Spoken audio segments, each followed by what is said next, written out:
Yan. Makikita nyo. Parang siya nagkakaliskis. Dragon. Ano? Mukha naman dragon ka kasi sa bahay niya. Hindi joke lang dyan. Ayan siya nung una. So, patingin nga ako ng braso mo.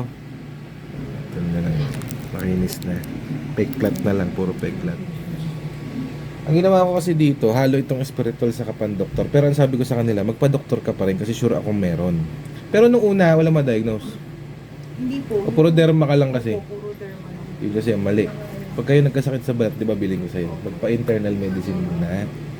Siyempre, pag pumunta ka sa derma, reseta ng pampahid. Kaya hindi gumagaling eh. O ngayon, sabi ko sa kanila, magpa-doktor. Siyempre, ginamit ko pa rin naman. Pero sabi ko magpa-doktor pa rin. Ngayon, ano sabi ng doktor? Yung may infection po. Oo. Diba?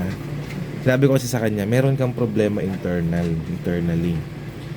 Sabi ko, it's either organs or dugo yan. Sabi ko sa kanya, hindi dugo ang lumabas.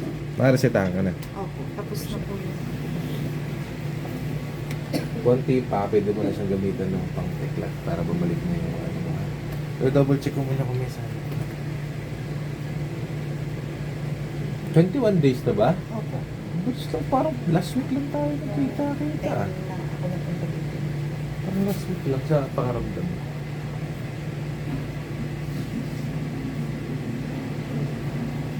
Wala na, okay na. Cleanse na lang kita, din patuloy sa doktor, din gagaling ka na, ha? Okay? Pero galing na kayo sa ibang manggagamot. Nung Bago sa una akin. po, nung bago po. Anong sabi daw? Yun nga po yung... Kulam na naman? Hindi po, nung Ano? una pa po. Ayaw nga pala. Sabihin na naman ng nuno. Sabi na naman.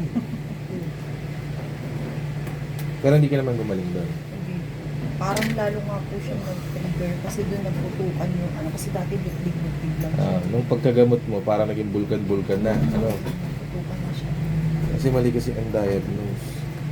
Sige, kitang mata. So,